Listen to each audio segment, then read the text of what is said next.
Hello, कैसे हैं आप सभी का मैं स्वागत करता हूं इंडिया की number 1 study channel wifi study पर पार्ट ऑफ एन एकेडमी। जैसा कि आप सभी को पता है, डेली 11 बजे आपके लिए एक बहुत जरूरी और इंपॉर्टेंट क्लास आती है। आज हम उसमें पढ़ रहे हैं मेंसुरेशन। मैंने ऑलरेडी आपके 2 पार्ट कवर किए हैं, जहां पर मैंने आपको ट्राइंगल के बारे में जो नॉलेज दी है वो आपके लिए अतुलनीय है।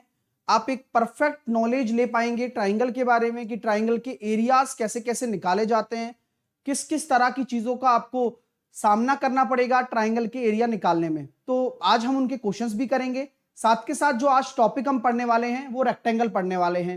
रेक्टेंगल से रिलेटेड जितने भी क्वेरीज आती हैं आपके पेपर में, जैसे कि उसकी चारों तरफ बाड़ लगाना हो, बाड़ मतलब फेंसिंग लगाना हो, साथ के साथ लेंथ पैरामीटर, विड्थ पैरामीटर के बारे में जो रेशियोज दे रखे होते हैं, साथ के साथ किसी भी फेंसिंग का खर्चा दे रखा हो, एक्सपेंस दे रखा हो, तो कैसे हमें उसे पेरीमीटर में कन्वर्ट करना है, पेरीमीटर क्या होता है, साथ के साथ उस रेक्टेंगल में आउटर अगर मैं रास्ता बनाता हूं, कोई पाथ बनाता हूं, तो उसका एरिया कैसे निकालते हैं, और इनर पाथ का एरिया कैसे निकालते हैं, और कोई भी 2 पाथ अगर बीच में निकले तो कैसे निकालते हैं। इसके अलावा अगर कोई रैंडम पाथ निकाल दिया तो उसका एरिया कैसे निकालते हैं। तो इन सभी चीजों पर हम क्या करने वाले हैं, आज विस्तृत चर्चा करने वाले हैं। तो मेरे साथ जुड़ जाइए, वीडियो को लाइक और शेयर जरूर कर दीजिएगा। चलते हैं, स्टार्ट करते हैं आज का सेशन। अगर आप मेरे साथ पढ़ना चाहते हैं डिटेल में तो मैं हूं आपके लिए अवेलेबल। अगर आप सीईटी की भी तैयारी करना चाहते हैं तो मैं 10 कोर्स पढ़ने के लिए कभी बोलता ही नहीं। सिंगल सोर्स फॉलो करो और एग्जाम क्रैक करो। मेरा जो एग्जाम ओरिएंटेड आपको सिलेबस कराना है वह आपके लिए बहुत सक्सेसफुल साबित हो रहा है और एग्जाम में वही क्वेश्चंस देखने को मिल रहे हैं। उसी बिहाफ पर मैं आपसे कहूंगा कि सीईटी की तैयारी में लग जाओ with my foundation course in SSC category. Unacademy subscription में मेरा कोर्स मिलेगा। गेट सब्सक्रिप्शन पर आपको जाना है, 12 और 24 महीने का कोर्स लेना है और हैवी रेफरल कोड में साहिल 10 एज ए कोड लगा देना है। जैसे आप साहिल 10 अप्लाई करोगे तो you have to apply the code, आपको मिल जाएगा सब कुछ जो आपको चाहिए और आपको लिए जो रेफरल कोड है वो साहिल 10 लगाकर आप जुड़ सकते हो। आपको मैक्सिमम डिस्काउंट मिलेगा इस मंथ तक, तो आप जरूर जुड़ जाना जिससे कि आपको बहुत अच्छे से तैयारी करने का मौका मिले और आप किसी भी कैटेगरी में साहिल 10 लगाकर डिस्काउंट पा सकते हैं। अगर मैं कैच द मैथ की बात करूं तो यह एक अनबिलीवेबल सेशन है। आप इसे रेगुलर बेसिस पे ले रहे होंगे। 9 फरवरी आज की तारीख है और 8 PM पर मेरे साथ जुड़ना मत भूलिए, क्योंकि इस सेशन की अपनी आप में एक खास बात है कि आपको रेगुलर बेसिस पे पूरी मैथ को रिवाइज करवाता है डेली। जी हाँ, तो आप लगातार जुड़े रहेंगे तो कुछ भूल भी गए हो तो आपको रिवाइज हो जाएगा। लिंक आपको कमेंट बॉक्स में मिल जाता है। साहिल 10 आपको कोड लगाकर अनअकैडमी पर मेरे साथ में जुड़ना है। आपका कोई भी एग्जाम हो, एसएससी एग्जाम में आपको जाना है, स्पेशल क्लास पे जाना है, साहिल खंडेलवाल को फॉलो कर लेना। बस आपको जो ये सेशन है मेरी प्रोफाइल के अंदर मिलेगा, स्पेशल क्लास की टैब में सी ऑल पर चले जाना। उसके बाद में आपको मेरा 8 PM वाला सेशन मिल जाएगा। अगर देखते वक्त कोई आपसे कोड पूछे फ्री प्लान के लिए तो आपका अनलॉक कोड भी साहिल 10 ही है, डिस्काउंट कोड भी यही है और अनलॉक कोड भी यही है। आप टेस्ट सीरीज, फ्री प्लान सब कुछ आप दे सकते हैं। मैं जल्दी आपके लिए CBT 2 की टेस्ट सीरीज भी स्टार्ट करूंगा। ओके, एग्री करते हो क्या? एग्री करते हो? कर लो। फिर MTS की भी स्टार्ट करूंगा, बहुत सारा काम है तो चलो करते हैं, आराम से करेंगे लेकिन तसल्ली से सब कुछ हो जाएगा। लेकिन रेगुलर लगातार बने रहिएगा। आप अभी मैं आपके लिए 12:30 बजे ये इवेंट लेकर आने वाला हूं और यहां पर मैं 12:30 बजे आने वाले 7-8 दिन के लिए लगातार मैं IB की क्लासेस आपकी लेने वाला हूं। IB एग्जाम 2021 की एग्जाम सिटी और डेट आउट हो चुकी है। अब 7 दिन बचे हैं। क्या पढ़ें और कैसे पढ़ें, मैथ को रिवाइज करें मेरे साथ में, तो मैं कराऊंगा और 7 दिन में ऐसा पेपर कराऊंगा कि आ जाएगा। ठीक है, हाँ तो चलो। और जिनको भी सटीक एनालिसिस चाहिए तो प्लीज मुझे क्वेश्चन जरूर भेजा करें आपका अगर पेपर हो जाता है, क्योंकि आपने भी तो एनालिसिस के मजे लिए हैं तो औरों को भी देना है। तो सीधी सी बात है कि आप क्वेश्चन भेजें जिससे कि हम एक प्रॉपर रिजल्ट तक पहुंच पाएं और एक परफेक्ट एनालिसिस दे पाएं जिससे कि मैक्सिमम स्टूडेंट को बेनिफिट हो सके। तो चलते हैं, शुरुआत करते हैं आज के हम क्वेश्चंस की। और पहला क्वेश्चन आपके सामने ये है, तो हम पहले ट्राइंगल के क्वेश्चंस कर लेते हैं फिर रेक्टेंगल को पढ़ना शुरू करेंगे। तो पहला क्वेश्चन आपके सामने ये है कि किसी त्रिभुज के बारे में चर्चा की गई है सर। IB क्या होता है सर? बस, हाँ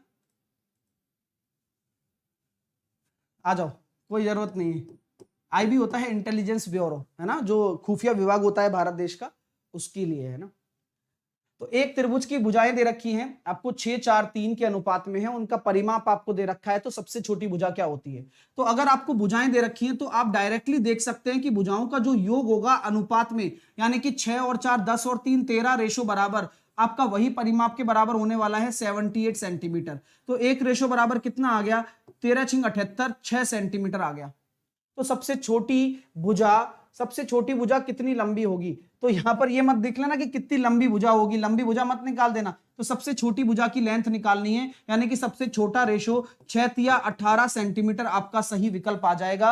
और अगले क्वेश्चन की तरफ प्रस्थान करते हैं, फटाफट से इन क्वेश्चनों को निपटा देते हैं। अगर इस तरह का रेशो दे दिया जाए तो ये सही थोड़ी है रेशो, इसको रेशो को सही बनाइए। ये बहुत प्यारी प्यारी चीजें हैं जो अलग अलग तरीके से पेपर में पूछी जा सकती हैं कि अगर ऐसा रेशो आ गया तो सर, तो ऐसा रेशो आ गया तो एक एलसीएम नाम की एक तितली होती है, उस तितली को क्या करना है, एलसीएम ले लेना है 12।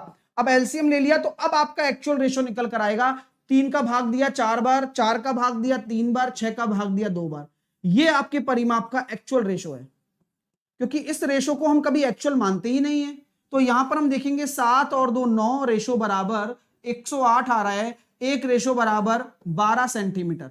अब आपसे पूछा क्या गया है, जरा उसके ऊपर भी थोड़ी सी निगाह गिरा लेते हैं। सबसे बड़ी भुजा की लंबाई, तो सबसे बड़ी भुजा यही होगी, तो 12 चौके 48, 48 सेंटीमीटर आपका राइट आंसर हो जाएगा। विकल्प नंबर डी का आप चयन कर लेंगे। यहां से अगले प्रश्न की तरफ मैं चलना चाहूंगा। ये देखिए, तो त्रिभुज की ऊंचाई 12.5% बढ़ाई जाए तो आधार में कितना कम करना पड़े जिससे कि एरिया परिवर्तित ना हो।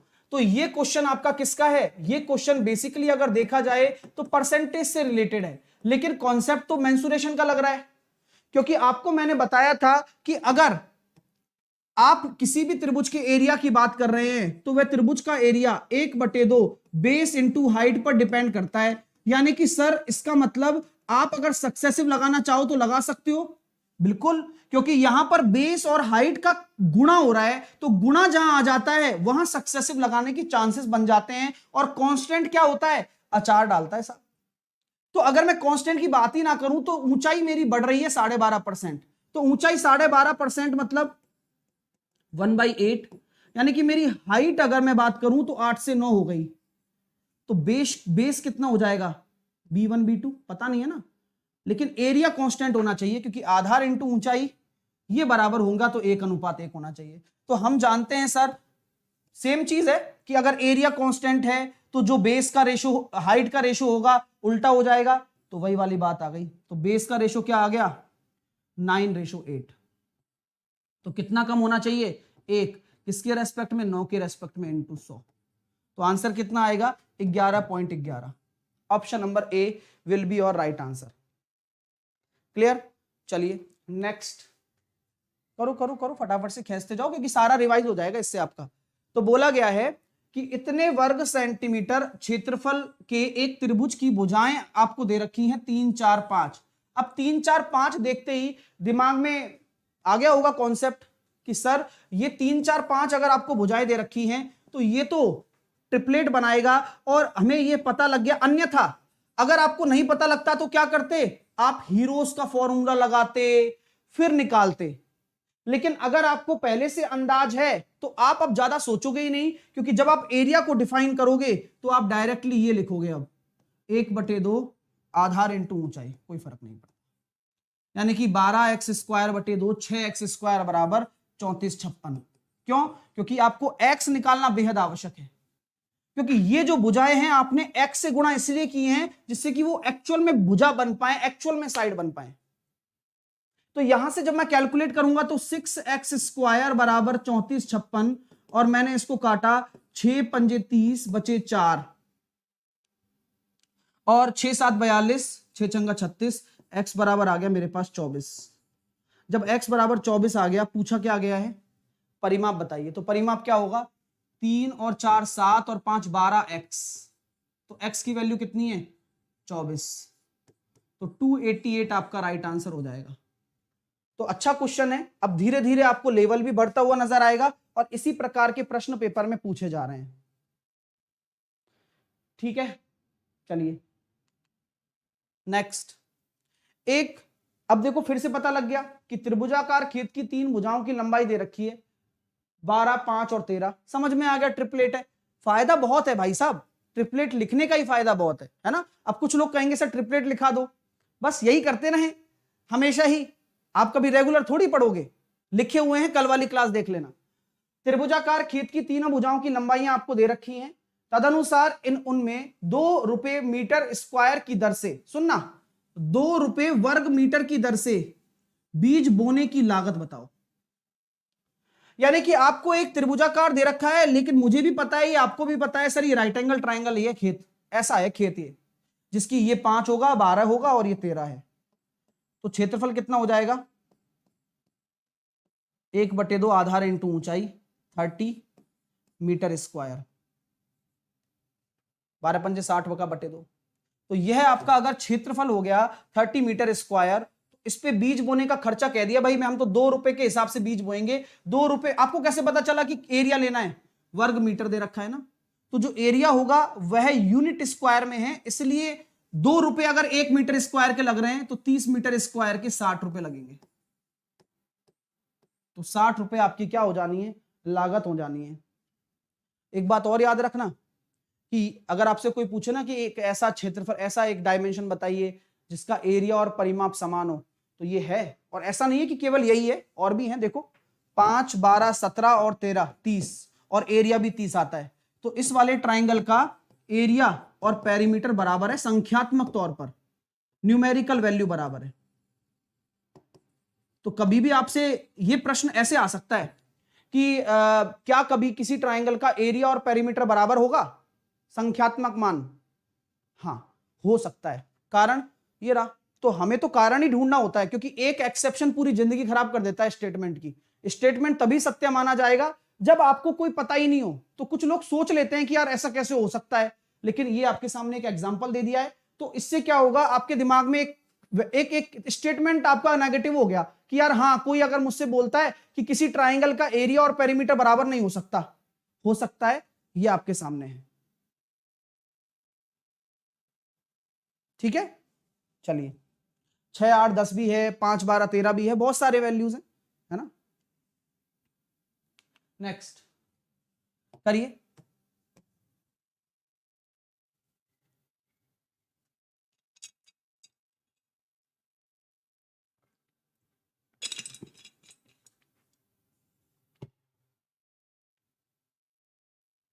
एक त्रिभुज का क्षेत्रफल दे रखा है 864, आधार और ऊंचाई का रेशो दे रखा है। तो सिंपल सी बात है, रेशो है तो आधार 3x होगा, मानना पड़ेगा, क्योंकि ये x बहुत बड़ा रोल प्ले करता है, गड़बड़ हो जाती है नहीं तो ये अगर आपका आधार इंटू ऊंचाई लगाऊंगा तो कितना हो जाएगा, 3x इंटू 4x बराबर 6x स्क्वायर बराबर 864 x स्क्वायर, तो 6 एकम 6 बचे 2, 6 चौके 24, 6 चौके 24, x बराबर 12, x बराबर 12 आ गया। तो क्या बोला गया, ऊंचाई बताइए, तो ऊंचाई आपकी कितनी है, ये है ना, तो 12 चौके 48 सेंटीमीटर, और आधार कितना हो जाएगा, 12 तिया 36। नेक्स्ट,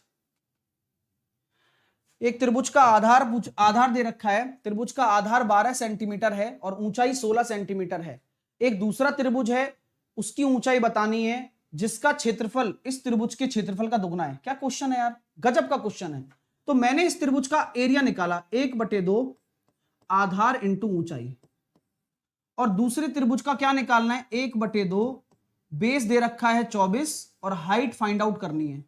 बोला क्या जा रहा है, सुनना, जिसका क्षेत्रफल, किसका, इस वाले का क्षेत्रफल इस त्रिभुज के क्षेत्रफल का दुगना है, इसका डबल है, यानी कि ये तब बराबर होगा जब ये डबल हो।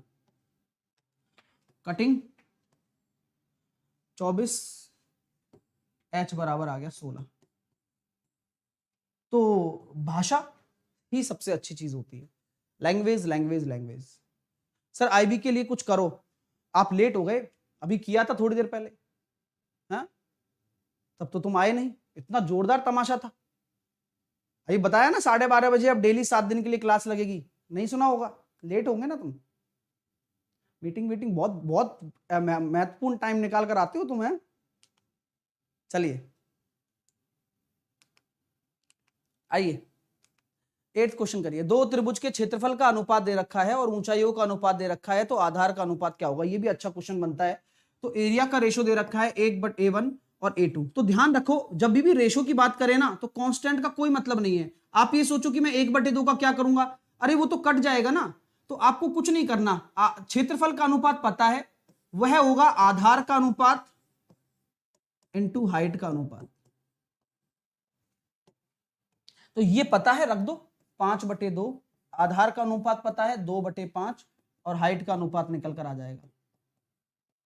तो आंसर कितना होगा H1 और H2 का? 25/4 बी। नेक्स्ट, उस त्रिभुज का क्षेत्रफल कितना होगा जिसकी भुजा 8, 10 और 12 सेंटीमीटर लंबी हो? अब आपको पता लग रहा है कि ये ट्रिपलेट तो नहीं है कोई। अगर ट्रिपलेट भी नहीं है और समद्विबाहु त्रिभुज भी नहीं है, तो क्या निकालोगे? हीरोज का फॉर्मूला। हीरोज का फॉर्मूला क्या कहता है? अगर एरिया निकालना है तो पहले निकालना होता है अर्ध परिमाप सेमी पेरीमीटर। 8 और 10, 12 और 8, 20 और 10, 30/2, 15। तो हीरोज का फॉर्मूला बहुत आसान है लगाना, और यही मैं कहूंगा कि आप लगाना सीख लें। S into S minus A into S minus B into S minus C. ये मैं आपके लिए लिख रहा हूं, आपको नहीं लिखना है पेपर में, आपको दिमाग में सेट होना चाहिए।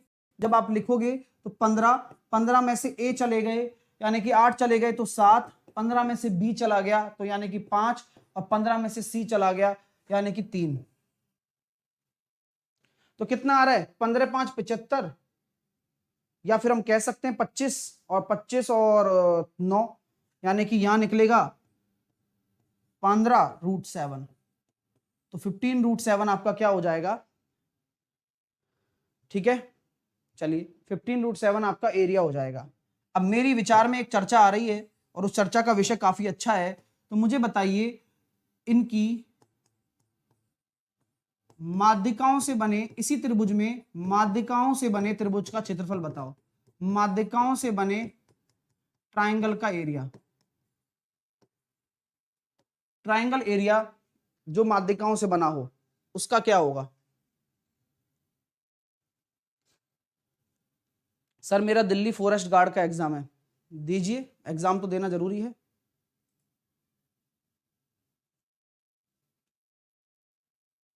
तो सर आपने ही बताया था कि कभी भी अगर कंपेयर कराना है तो ट्राइंगल का जो एरिया होता है और माध्यिकाओं से बने त्रिभुज का जो एरिया होता है वह 4/3 होता है, यानी कि ये ज्यादा होता है। तो 4 रेशो बराबर अगर 15√7 है तो 1 रेशो बराबर कितना हो जाएगा? 15/4√7। 3 रेशो बराबर हो जाएगा 45/4√7। तो आंसर कितना हो जाएगा? 45/4√7। ठीक है, नेक्स्ट करिए। हाँ मतलब एक बच्चा का डिवाइडेड बाई 6, कुछ भी कितनी भैया इनका बस चले तो इतना आसान बना दे गणित को, इसकी कोई हद नहीं। कुछ भी कहीं भी करना हो वहां कर सकते हैं।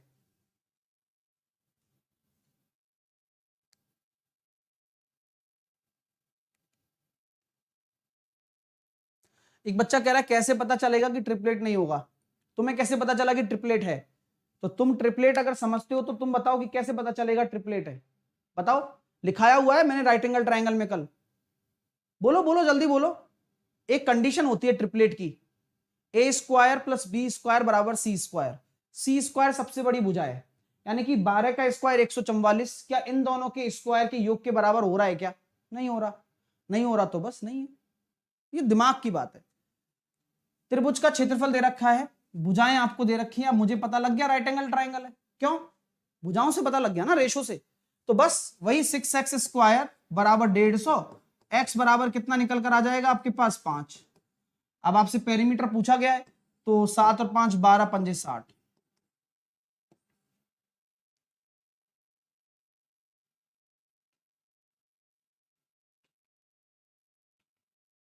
आओ अब समबाहु त्रिभुज पर आते हैं। तो समबाहु त्रिभुज का क्षेत्रफल दे दिया, तो आप एरिया परिमाप बताइए क्या होगा? तो क्षेत्रफल क्या होता है? सर √3 a² बटे 4 बराबर अपना हो गया 16√3। यहां से अगर मैं √3 से √3 काट देता हूं तो a² बराबर हो गया 64। तो a की वैल्यू आ गई 8। अब a की वैल्यू 8 आ गई तो परिमाप कितना हो जाएगा बताओ? 3a, क्योंकि 8 तिया 24 आपका राइट आंसर आ जाएगा।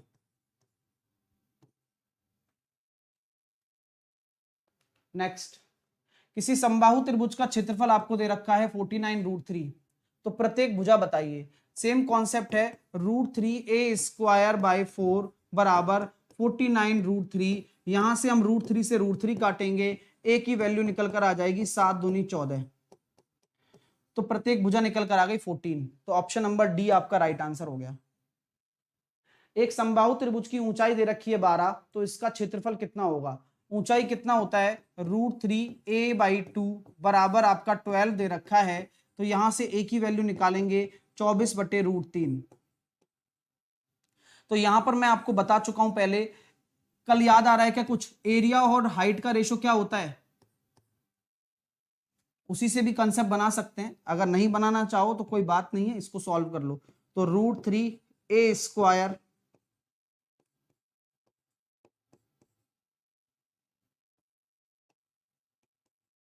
/ 4। तो √3 से √3 कट गया, 4 से कट गया 6 बार। तो इसको अगर रैशनलाइज कर लेता हूं तो √3 का ऊपर नीचे गुणा करेंगे, 3 से कट गया ये 2 बार। तो 24 दूनी 48 √3 आपका राइट आंसर आ जाएगा, 48√3।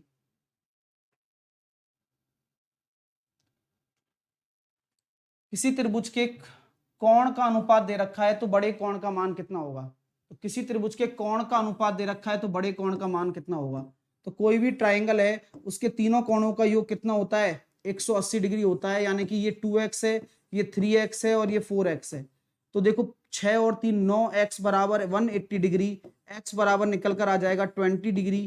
तो आपका जो आंसर होने वाला है, बड़ा कोण पूछा गया है तो 20 चौके 80। नेक्स्ट, किसी त्रिभुज का एक कोण 40 डिग्री है, दूसरा कोण तीसरे कोण से 50 अधिक है, तो तीसरा कोण कितना होगा? जल्दी करो। किसी त्रिभुज का एक कोण 40 डिग्री है, तो आपने एक कोण आपने मान लिया 40 है। तो आपको यहां दे रखा है कि इन दोनों एंगल का सम कितना हो जाना चाहिए? सम तो 140 होगा और डिफरेंस कितना दे रखा है? 50। तो कारण पता है, अगर इसमें से तीसरा एंगल आपको निकालना है या दोनों निकालने हैं तो इन दोनों को जोड़कर बटे 2 कर दो। यानी कि 290 बटे 2 और 190 बटे 2 और 90 बटे 2। तो एक हो जाएगा 45 और एक कितना हो जाएगा यहां पर? 95। तो दोनों ही आपके एंगल आ जाएंगे। तो आपका आंसर कितना होगा? 45 वाला। ठीक है ना? चलिए, किसी त्रिभुज की भुजाएं दे रखी हैं 30, 72 और 78। तो 72 मीटर भुजा पर डाले गए शीर्ष लंब की ऊंचाई बताइए। अच्छा क्वेश्चन है, दिमाग लगाना पड़ता है, पड़ेगा और पड़ता रहेगा। अगर ये ट्राइंगल आपको दे रखा है और आपको ये ए बी सी मैंने मान लिया, तो 72 मीटर की भुजा पर डाले गए लंब की लंबाई आपको निकालनी है। तो ये अगर मैं इसको 72 मान लेता हूं, इसको 30 मान लेता हूं, इसको 78 मान लेता हूं, तो कैसे करेंगे बताओ? Any idea? अगर मुझे एडी निकालना है तो किस तरह का कोई आइडिया लग रहा है? बोलो बोलो, कोई आइडिया? क्या दिमाग लग रहा है बताओ, कैसे आप निकाल सकते हो? किसी को पास कोई दिमाग चल रहा है तो बताओ, क्योंकि जब तक आप कॉन्सेप्ट में क्लैरिटी नहीं लाओगे तब तक कोई मतलब नहीं है चीजों का। तो गुरुजी दिमाग तो चल गया। बोले कैसे? जब कभी भी आपको भुजाएं दे रखी हो ना, तो इनका एक बार रेशो निकाल लिया करो। अब जैसे आप रेशो निकालोगे, मैंने काटा इसको 6 से, 6 से कट गया 5 बार, 6 से कट गया 12 बार और 6 से कट गया 13 बार। ये तो ट्रिपलेट है भाई, ये तो ट्रिपलेट है। अगर ये ट्रिपलेट है तो ट्रिपलेट है तो ये क्या बनेगा? एक राइट एंगल ट्राइंगल बनेगा। क्या बात है! और राइट एंगल ट्राइंगल का लंब निकालना है तो बस ये 72 होगा, क्योंकि ये आधार है तभी तो इस पे लंब है। तो ये 30 होगा अपने आप ही और ये 78 होगा। तो आंसर कितना आ जाएगा? 30। तो जो काम आपको करना है उससे पहले आप थोड़ा सा विचार कर लिया करें कॉन्सेप्ट पर, क्योंकि वही सबसे बड़ी ताकत है आप लोगों की, और वहीं से ही आपको सोच में परिवर्तन करना है, क्योंकि एग्जामिनर जानता है कि वो बच्चा इसको कर पाएगा, इस क्वेश्चन को, जिसे पता है कि ट्रिपलेट भी हो सकता है, और वो बच्चा इसमें टाइम लगाएगा जिसे पता ही नहीं है, तो वो क्या करेगा, वह लगाएगा हीरोज का फॉर्मूला, अर्ध परिमाप निकालेगा 30 प्लस 78 प्लस 72/2। तो यहां से आप हीरोज का फॉर्मूले से एरिया निकालोगे, और उस एरिया को 1/2 आधार इंटू ऊंचाई के बराबर करोगे, तब आपकी ऊंचाई निकल कर आएगी। तो ये आपको बहुत बड़ा काम करना पड़ेगा यहां पर।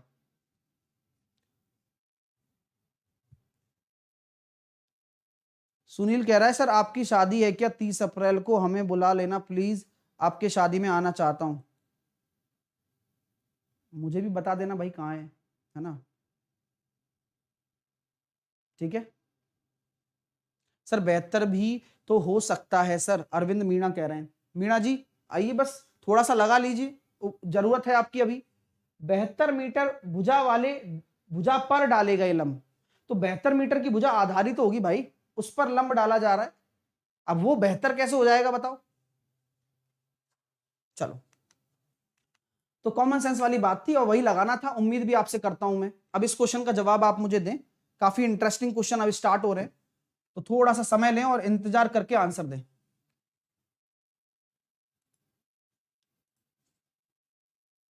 बस जो मैंने सिखाया ना वो सीखो बस आप।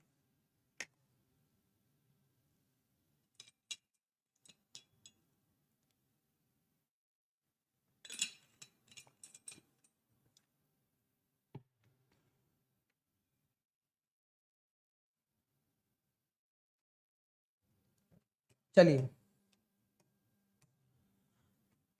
एक समद्विबाहु समकोण त्रिभुज का परिमाप। अब समद्विबाहु समकोण त्रिभुज बनाने की कोशिश कर सकते हो क्या आप? हाँ, क्यों नहीं। अब आपको पता है कि कभी भी ध्यान रखना कि अगर ये समकोण है और ये समद्विबाहु त्रिभुज है, तो ध्यान रखना ये 45-45 ही होगा और कोई हो ही नहीं सकता। कारण, क्योंकि एक एंगल हमें नॉन है, क्योंकि समकोण त्रिभुज है तो एक एंगल तो पता है। अब इसके बारे में आप जानते हो कि अगर ये ए है तो ये ए है, तो ये a√2 होगा हाइट एंड डिस्टेंस के हिसाब से। तो परिमाप दे रखा है ना इसका, तो परिमाप कितना है 2a प्लस a√2, बराबर ही तो दे रखा है 4√2 प्लस 4।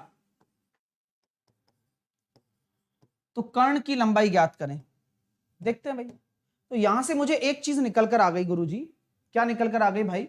एक चीज ये निकल कर आ गई है कि यहां पर सिंपल सी बात है कि 2a बराबर आपके सामने क्या है 4 है, तो a बराबर आपके सामने 2 हो जाएगा, और आपको यहां कर्ण की लंबाई निकालनी है। अब इसको सॉल्व करना अनिवार्य है, बिना सॉल्व करे पार कैसे पड़ेगी।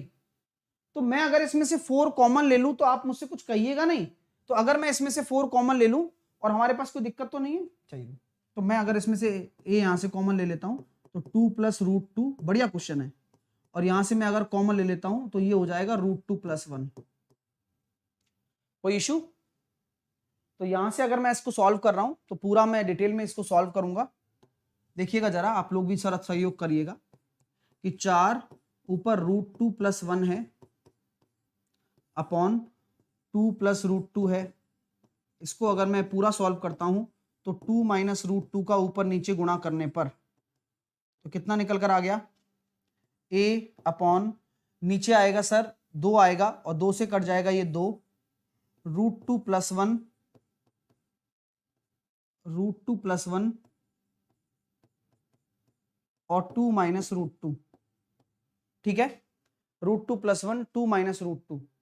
अब इसको हम फिर से क्या करेंगे, सॉल्व करने की कोशिश करेंगे। तो आप सभी का राइट आंसर आ रहा है, और आपको दिख भी रहा होगा कि 4 इसका सही जवाब है। लेकिन फिर भी हमें समझना तो पड़ेगा, क्योंकि सबसे बड़ी दिक्कत है कर्ण की लंबाई निकालना। तो कैसे निकालूं, दिक्कत तो दिक्कत ही आ रही है गुरुजी। तो मैंने कहा यार एक बार दिमाग लगा लो ना कि कंपैरिजन हो सकता है क्या, क्या कंपैरिजन हो सकता है क्या। कंपैरिजन अगर मैं इसकी बात कर रहा हूं 2a प्लस की, तो 2a बराबर अगर 2 है तो a बराबर आपका √2 हो जाएगा। लेकिन फिर भी अगर आप निकालना चाहते हो 2a + b वाला, है ना, तो डायरेक्ट आप कंपेयर भी कर सकते हो इसको। 2 प्लस रूट 2 कॉमन ले लेता हूं तो भी हमारा राइट आंसर निकल कर आने वाला है सेम ही। ठीक है, चलिएगा। तो कॉन्सेप्ट दोनों ही है हमारे पास, ऐसा नहीं है कि हमारे पास कॉन्सेप्ट नहीं है। 4 रूट 2 प्लस 4 लगाकर भी हम कंपैरिजन कर सकते हैं। ठीक है, चलिए, तो यहां पर हम कंपैरिजन भी कर सकते हैं 2a प्लस बी अगर पेरीमीटर आपका है तो, या फिर हम ये भी कर सकते हैं। तो यहां पर हम डायरेक्टली करने की कोशिश करेंगे क्योंकि ये ज्यादा लेंथी लग रहा है मुझे, और मुझे प्रतीत हो रहा है कि फिर ये आपको थोड़ा सा परेशान करेगा। चलिए, तो ये परिमाप की बात कर रहे हैं, तो 2a प्लस a रूट 2, ये आपके सामने कितना है 4 रूट 2 प्लस का 4 है। तो जब हम इसको सॉल्व करते हैं तो हमारे सामने सिंपल एक बात निकल कर आ जाती है कि a की वैल्यू क्या रखूं कि ये हमारे पास ये आ जाए। तो मैं क्या कह सकता हूं कि सर a की वैल्यू आप 4/√2 रख दो। हाँ, देखो देखो देखो सर, कैसे, सुनना, कंपैरिजन करा के वैसे भी पता लग रहा है। देखिए, a की वैल्यू 4/√2 रखोगे तो कितना हो जाएगा, ठीक है, 4/√2, तो √2 से √2 कट गया, और ये कितना आ गया, वही जो आप चाहते हैं, रैशनलाइजेशन करने के बाद में 2 से कट गया, 4√2 और 4, 4√2 और 4, तो a की वैल्यू 4√2 होगा, तो आपका कर्ण कितना हो जाएगा, 4 हो जाएगा। तो काफी इंटरेस्टिंग कॉल था, और ये ज्यादा आसान है जब आप कंपेयर कर लें तो। ठीक है, जब आप कंपेयर कर लें तो। नेक्स्ट, इसका जवाब दें आप, कैसे करेंगे, क्वेश्चन नंबर 18, आराम से करिएगा, जल्दबाजी नहीं है।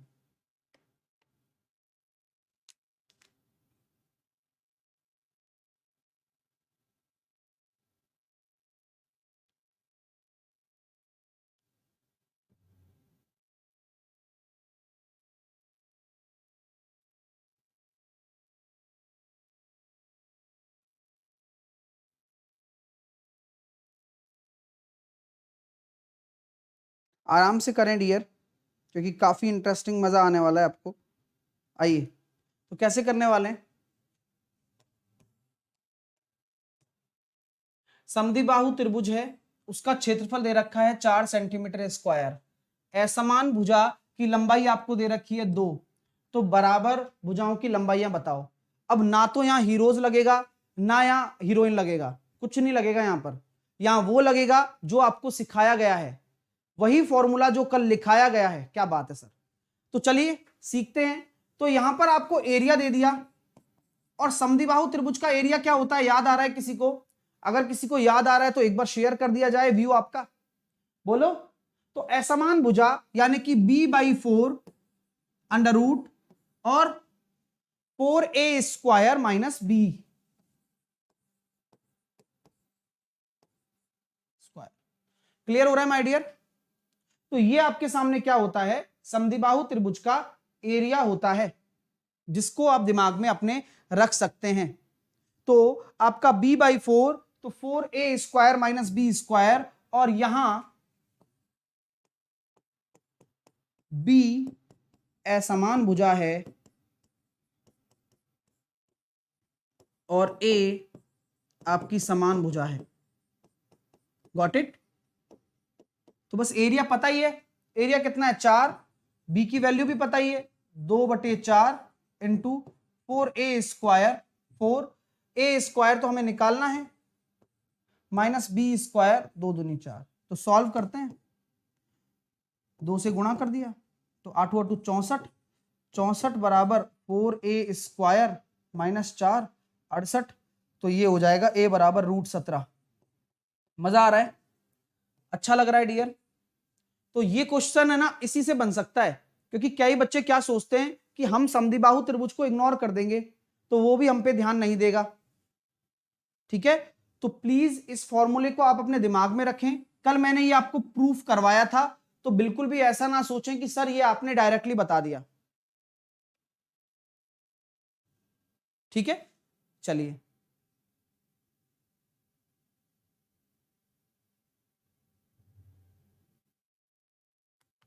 ठीक है ना, कल बताया था मैंने प्रूफ करके, ये इसलिए मैंने आपको क्वेश्चन भी करवा दिया इस पर। चलिएगा, अगला क्वेश्चन का जवाब दें।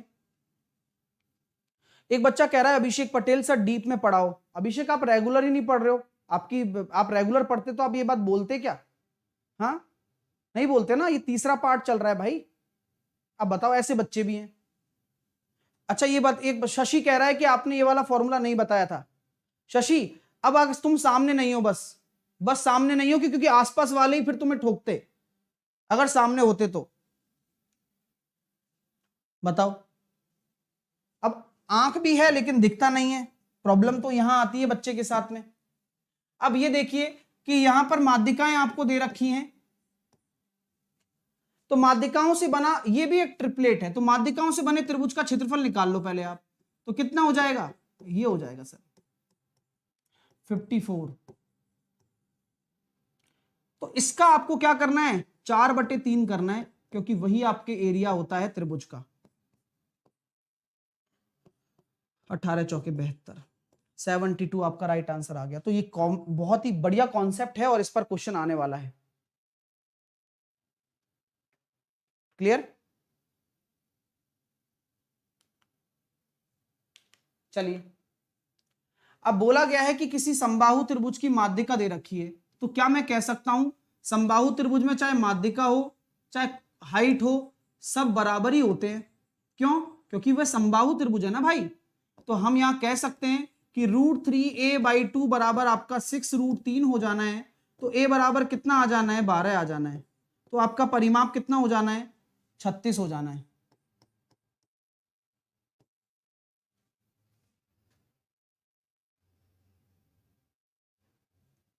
नेक्स्ट, किसी समबाहु त्रिभुज का क्षेत्रफल आपको दे रखा है ये, तो माध्यिका की लंबाई बताइए, यानी कि आपको हाइट ही बतानी है। यानी कि √3a²/4 आपको दे दिया 9√3, तो a की वैल्यू निकल कर आ गई 6।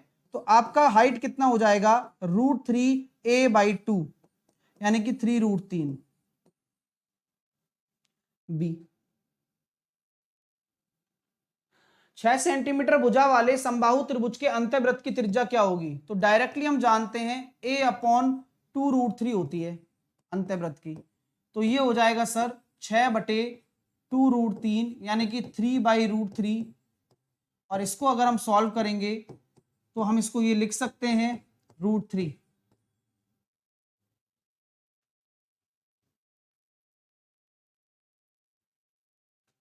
नेक्स्ट, किसी समद्विबाहु त्रिभुज की प्रत्येक बराबर भुजा तथा तीसरी भुजा का अनुपात आपको दे रखा है 3:4। तो समझ जाइए, प्रत्येक बराबर भुजा यानी कि समान भुजा तो आपको 3x और 3x दे रखी है, और असमान भुजा आपको 4x दे रखी है। यानी कि b बराबर आपका 4 है और a बराबर आपका कितना है? 3 है। समझ रहे हो ना? आपसे बोला गया है कि उसका क्षेत्रफल ये है, तो तीसरी भुजा क्या होगी? तो क्षेत्रफल अगर आपको दे रखा है ये, तो एरिया अगर आपको 8√5 गिवन है, तो अभी फॉर्मूला बताया था असमान भुजा बटे 4 इंटू 4a² समान भुजा यानी कि 3x का square minus 4a² minus b²।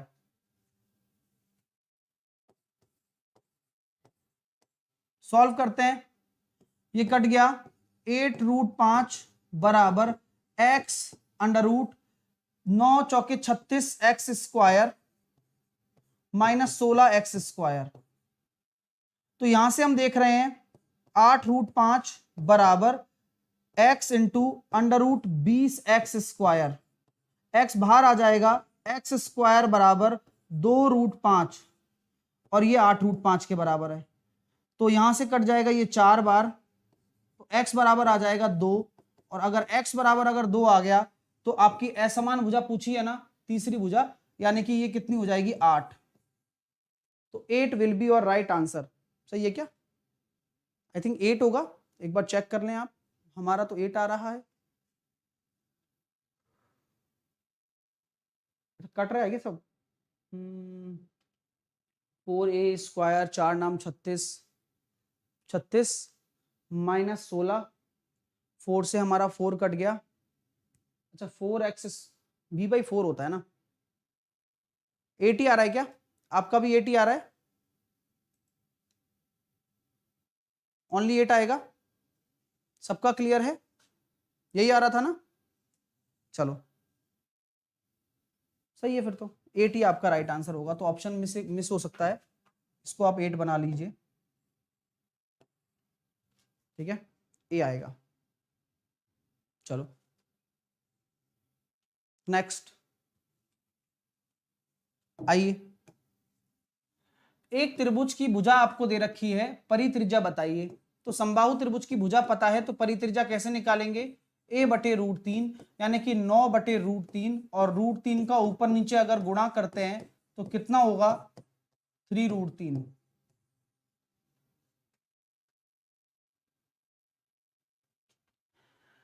एक समबाहु त्रिभुज की परित्रिज्या दे रखी है 10 सेंटीमीटर, तो अंतः त्रिज्या बताइए।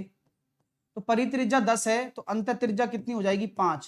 कारण आपको मैंने कई बार बताया है कि दोनों का जो अनुपात होता है वो 2:1 होता है, यानी कि ये 2 रेशो बराबर है, तो ये हो जाएगा 5।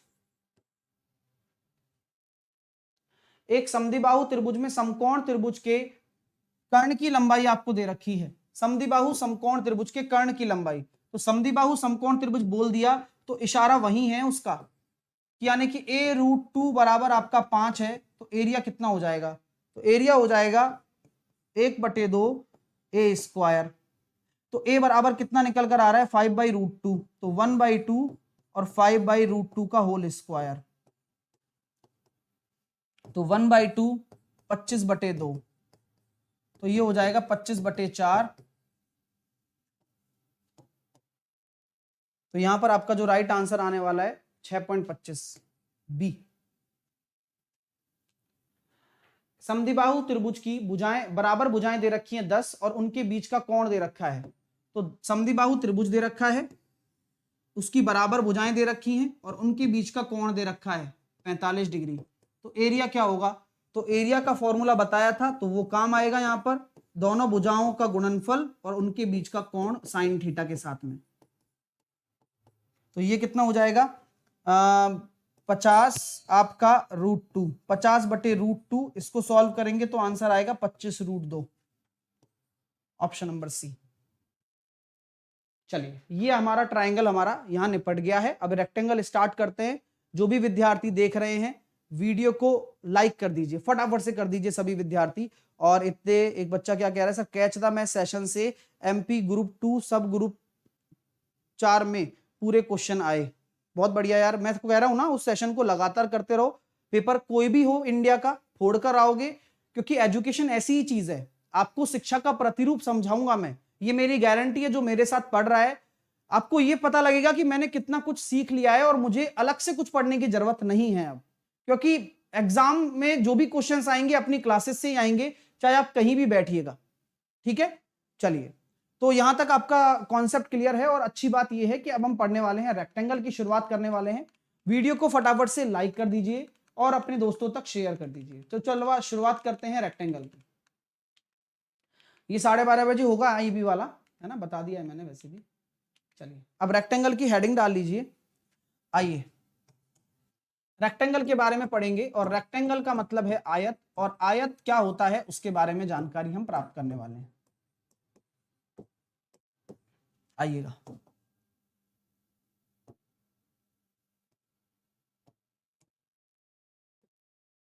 अगर ये आपका एक रेक्टेंगल है जिसके बारे में हम चर्चा कर रहे हैं, तो बहुत सारी चीजें करने वाले हैं। तो मैंने ए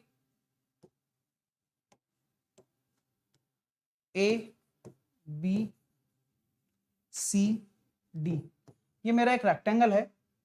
इस रेक्टेंगल में ये आपकी लंबाई होती है भाई। रेक्टेंगल इस तरह की एक आकृति होती है जिसकी लंबाई, मतलब अगर हम किसी कमरे को देखते हैं तो कमरा भी ऐसा है, कोई प्लॉट देखते हैं तो प्लॉट भी ऐसा होता है। तो प्लॉट में क्या होता है कि इस तरह की आपकी एक लेंथ होती है, यानी कि हम कहते हैं लंबाई और चौड़ाई नापते हैं। तो ये जो भी फर्श होगी ना, और 2D में ध्यान रखिएगा, यही चीज आपका 3D में क्या बन जाता है? क्यूबॉइड बन जाता है, ठीक है। तो अभी हम रेक्टेंगल की बात कर रहे हैं, तो ये लेंथ है और ये विड्थ है। विड्थ मतलब ये आपकी लंबाई पैरामीटर होता है, यानी कि किसी भी चीज की लेंथ पैरामीटर, लंबाई क्या है और चौड़ाई क्या है, ठीक है। चलिए, अब हम बात करते हैं इसके बारे में। तो इसके चारों कोण आपके 90 डिग्री होते ही हैं, इसमें कोई दो राय नहीं है। और आमने सामने की भुजाएं आपकी क्या होती हैं, बराबर होती हैं। तो सबसे बड़ी बात, अब आप अगर एरिया बनाने की बात करते हो कि सर इसका मैं एरिया कैसे लिखूं, तो सिंपल सी बात है, अगर रेक्टेंगल का क्षेत्रफल की बात आप कर रहे हो सर, तो क्षेत्रफल होगा लंबाई इंटू चौड़ाई, लंबाई इंटू चौड़ाई।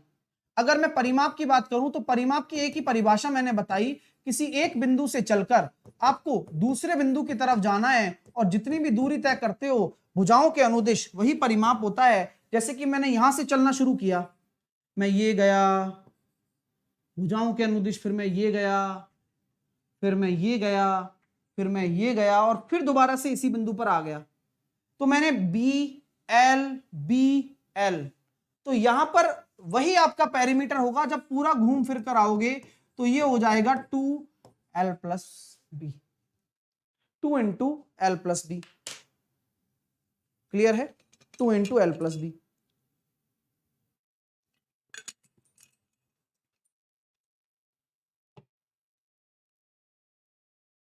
अगर हम बात करते हैं, पेरीमीटर की बात हो गई, इसमें एक चीज होती है डायगोनल।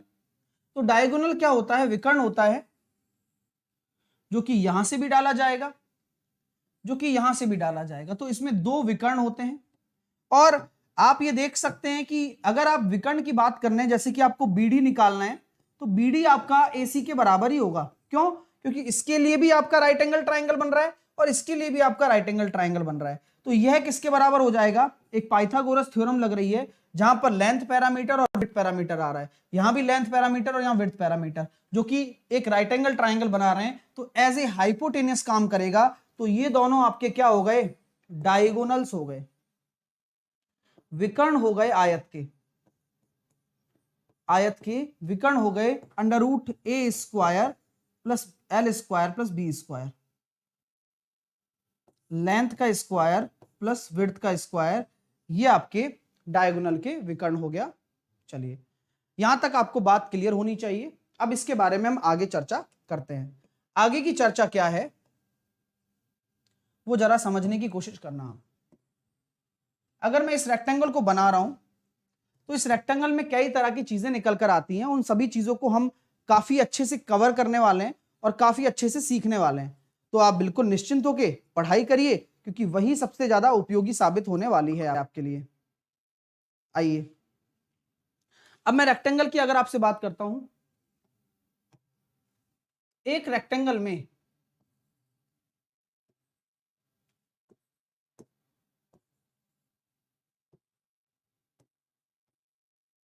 अगर आप सिंपली तौर पर ये देखते हैं कि आपके एक पाथ बनाया जा रहा है, क्या बनाया जा रहा है? एक पाथ बनाया जा रहा है।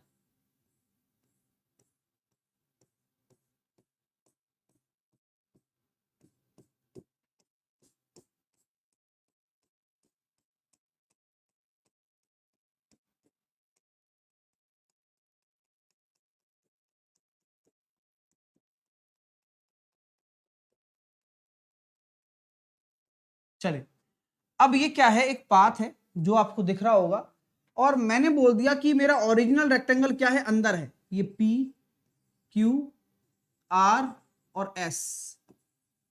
तो आपको क्या होगा? थोड़ा सा फील करना पड़ेगा कि अगर ये इसकी लंबाई है और ये इसकी चौड़ाई है, तो मैंने, भाई चौड़ाई के सामने चौड़ाई होगी और लंबाई के सामने लंबाई होगी। मैंने क्या किया? मेरे इस प्लॉट के चारों तरफ एक रास्ता बना दिया, मैंने चारों तरफ इक्वल चौड़ाई का एक रास्ता बना दिया। तो यहां पर जो मैंने पाथ बनाया है, ये मेरा है आउटर पाथ, यानी कि बाहरी पथ। क्या है ये? एक बाहरी पथ है, यानी कि आउटसाइड मैंने एक पाथ बना दिया, एक आउटसाइड मैंने एक पाथ बनाया है जो आपको दिख रहा होगा। और इस पाथ की मैंने आपको विड्थ दे दी। विड्थ, विड्थ क्या होती है भाई? आप कोई भी पाथ बनाओगे तो उसकी पर्टिकुलर आप चौड़ाई भी तो दोगे, इसकी आप पर्टिकुलर चौड़ाई भी तो दोगे। तो आप ये दिमाग लगाओ कि जब वो पाथ इक्वल तौर पर चौड़ा है, तो आपका ये दिमाग लगना आवश्यक है डियर, क्योंकि ये बात यहां के काम की नहीं है, ये बात आपके ऊपर डिपेंड करती है कि आप अगर रास्ता अगर बन गया तो ये BC कितना हो जाएगा, ये BC कितना हो जाएगा ये बताओ, ये वाला BC, और AD भी बराबर ही होगा, और ये CD कितना हो जाएगा, सिंपल ये बता दो। तो सर जैसा कि हमें भली भांति दिख रहा है कि लंबाई पैरामीटर अंदर वाला था, आपने W चौड़ाई का पाथ इधर बन गया और इधर बन गया, तो ये वाला पैरामीटर और बढ़ गया ना दोनों तरफ। तो ये सिर्फ एक इतना सा कॉन्सेप्ट नहीं है, ये आपके 3D में भी काम आएगा जब आप मोटाई को कंसीडर करोगे। तो कोई भी चीज आप जब देखते हो तो वो दोनों तरफ अगर इक्वल साइड बना रहे हो ना, वो दोनों तरफ इंक्रीज होती है, यानी कि आपकी जो फाइनल लेंथ हो जाएगी BC वो L+2W हो जाएगी। छोटा सा कॉन्सेप्ट है, काम का है। अब इसके हिसाब से मैं अगर AB की बात करूं तो सर ये B है और ये W यहां बढ़ गया और ये W नीचे की तरफ भी बढ़ गया, यानी कि अगर मैं AB को कंसीडर करना चाहता हूं तो ये कितना हो जाएगा, B+2W हो जाएगा। कोई दिक्कत? अब अगर मुझे इस रास्ते का क्षेत्रफल निकालना है, रास्ते का एरिया अगर मुझे निकालना है, तो आप बिल्कुल कॉमन सेंस ही लगा दो। क्या होगा सर, इस बड़े वाले आयत का क्षेत्रफल माइनस इस एक्चुअल आयत को घटा दो, तो बचेगा जो वो रास्ता होगा। यानी कि बड़े वाले आयत का क्षेत्रफल कितना है, जब लंबाई इसकी L+2W हो गई, चौड़ाई इसकी B+2W हो गई, और माइनस कर दिया LB। ये कॉन्सेप्ट बहुत जरूरी है, हमेशा ऐसा ही नहीं है कि यही पाथ आ जाए, बीच में कहीं एक ही पाथ डाल दे तो भी यही काम आएगा। ठीक है, हर चीज सीखेंगे। क्लियर? तो अगर हम इसको सॉल्व करते हैं तो कितना आ रहा है, अच्छा इसको सॉल्व करना है तो LB plus L2LW 2WB plus 4W square minus LB, तो माइनस के LB से प्लस का LB चला गया नहीं चला गया। तो अब क्या कॉमन आ जाएगा, आप 2W को कॉमन ले लो तो L+B प्लस 2W बचेगा और 2W बाहर कॉमन है, तो यही आपका राइट आंसर आ गया, L+B plus 2W into 2W। बस यही आपका क्या होता है, बाहरी पाथ का क्षेत्रफल होता है। ये प्रूफ भी हो गया, और आप दिमाग में भी डायरेक्टली रख सकते हो कि अगर मुझे पाथ एरिया निकालना है तो मैं लंबाई और चौड़ाई को जोड़कर उसमें चौड़ाई, रास्ते की चौड़ाई का दुगना ऐड करूंगा, क्योंकि आउटसाइड एरिया है, तो W और W ऐड हो जाएगा into 2W। Clear? Similar case अगर मैं लेता हूं तो अब हम बात करेंगे इनर पाथ की, यानी कि अगर इनर पूरा पाथ है और अंदर की तरफ बनाया गया है आंतरिक पथ, अगर आपने एक अंदर की तरफ पूरा पथ बना दिया तो क्या होगा, उस पथ का एरिया, ठीक है, ये मेरा एक रेक्टेंगल है, इसके अंदर मैंने बचा हुआ हिस्सा ये था कि हमने अंदर की तरफ ही पार्क बनाया कि भाई घूमने फिरने की जगह बच जाएगी घर में, और इस तरह से हम एक पार्क बना लेते हैं। और इसका डायमेंशन रखा मैंने A, मतलब इसका रखा ABCD, ये आपका L है, ये आपका B है, ये आपका L है। अब मैंने बाहर अपना दिया है, भाई हमारे पास जो जगह है हमने बाहर की लेंथ विड्थ मान रखी थी, और अंदर की तरफ हमें पार्थ बनाना है, तो सेम कॉन्सेप्ट है। तो यहां मुझे बताइए कि अगर ये W चौड़ाई है, ये W चौड़ाई है, ये W चौड़ाई है, ये W चौड़ाई है, ये W चौड़ाई है, और आपने इनसाइड बनाया है ये अंदर की तरफ, तो इतना जो एरिया रह जाएगा जो PQRS है, तो उसकी लेंथ कितनी रह जाएगी PQ। तो अब पूरा L था, W और W घट गया, यानी कि ये हो जाएगा सर L-2W, और विड्थ कितना हो जाएगा B-2W। और अगर आपको पाथ एरिया निकालना हो तो LB में से घटा देंगे L-2W इंटू B-2W, यही आपका क्या हो जाएगा, इनर पाथ एरिया। ठीक है, तो जब इसको आप सॉल्व करोगे तो क्या निकल कर आएगा, वही निकल कर आएगा डायरेक्टली। अब आपको दिमाग में रखना है -2w आ जाएगा बस, क्योंकि यहां w आपने अंदर दबाया है दोनों तरफ से, बस हो गया काम। क्लियर? चलिए भाई, जिनसे भी लाइक नहीं हो पा रहा है वो लाइक जरूर करिएगा सेशन को, क्योंकि शानदार कंटेंट आपको दिया जा रहा है। और अभी 6300 है, मतलब लगभग आधे से ज्यादा बच्चों ने लाइक ही नहीं किया है। कारण नहीं समझ में आता है खैर, लेकिन फिर भी कोई बात नहीं, चीजें आप समझिए। आइए अगला क्वेश्चन, अगला कॉन्सेप्ट क्या बनता है इस पर, उस पर हम चर्चा करते हैं। देखिए, अगर एक ऐसा आपके सामने रेक्टेंगल हो जिसमें आपसे क्या बोला जा रहा है कि दो पाथ हैं जो कि आपस में क्या है, एक दूसरे के परपेंडिकुलर हैं। एक पाथ ये हो गया w चौड़ाई का, एक पाथ ये हो गया w चौड़ाई का, और ये कहीं भी हो सकते हैं। ऐसा नहीं है कि बीचों बीच होंगे तो ही होगा, ऐसा नहीं है, बिल्कुल भी नहीं है ऐसा। तो ये कहीं भी हो सकते हैं, तो बिल्कुल भी कंफ्यूज मत होना। अगर मैं अक्रॉस एक दूसरे के परपेंडिकुलर पाथ निकाल रहा हूं तो मुझे बताइए इस रास्ते का क्षेत्रफल क्या होगा। अगर इसकी चौड़ाई w है, ये भी w है, ये भी w है, और ये भी w है, भाई सब कुछ w है। बताऊंगा, बहुत प्यारा कॉन्सेप्ट है। ये आपका लेंथ है, ये आपका विड्थ है, तो ये और ज्यादा आसान कॉन्सेप्ट है। आइए, ठीक है, चलिएगा। तो कैसे करने वाले हैं, तो ये सिंपल सा लॉजिक है डियर, कि अगर मुझे इस रास्ते का ही क्षेत्रफल निकालना है, अगर मुझे सर पाथ एरिया ही निकालना है, तो मैं क्यों ना केवल और केवल पाथ पे मतलब रखूं। अगर मुझे पाथ एरिया निकालना है तो मुझे बताओ कि यह जो है, यह एक क्या है, यह एक रेक्टेंगुलर पट्टी है। यह एक क्या है, एक रेक्टेंगुलर पट्टी है।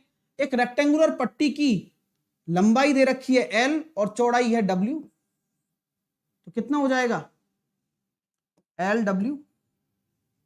इसी प्रकार यह भी एक रेक्टेंगल पट्टी है जिसका BW हो जाएगा, क्योंकि जिसकी लंबाई B है और चौड़ाई W है, BW। हो गया काम? नहीं। अब आप एक चीज देख रहे हो ना कि एक हिस्सा जो दो बार आ गया, ये वाला हिस्सा क्या है, एक वर्ग है, जो कि इस वाली पट्टी में भी आ गया और इस वाली पट्टी में भी आ गया। तो इन दोनों में ये दो बार आ चुका है, तो एक बार माइनस भी तो करना पड़ेगा। तो बस W कॉमन ले लिया जाता है और ये आ जाता है। तो यहां पर अगर एक W चौड़ाई का रास्ता है तो L plus B minus W into W। Clear है? यहां तक कितना प्यारा कॉन्सेप्ट है। अब सर इसके अलावा क्या पूछ सकता है एग्जामिनर, इसके अलावा एग्जामिनर ये पूछ सकता है आपसे क्या, कि अगर मेरे सामने ये ABCD एक रेक्टेंगल है जिसकी लंबाई दे रखी है L, जिसकी चौड़ाई दे रखी है B, और एक मैंने ये पाथ दे दिया W चौड़ाई का,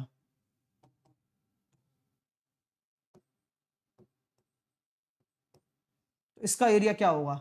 मैं इस पाथ का एरिया बताना चाहता हूं, PQRS। अब ये कहीं भी है तो इसका PQRS का एरिया क्या होगा, एरिया ऑफ PQRS।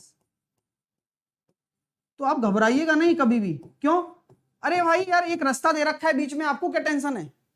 निकालो एरिया ऑफ PQRS क्या होगा।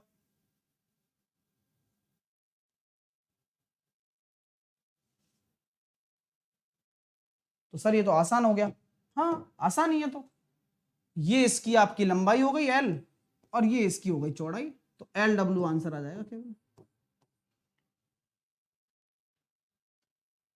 अगर सिंगल पाथ दे दे तो दिक्कत क्या है तुम्हें, आप आराम से सॉल्व करो।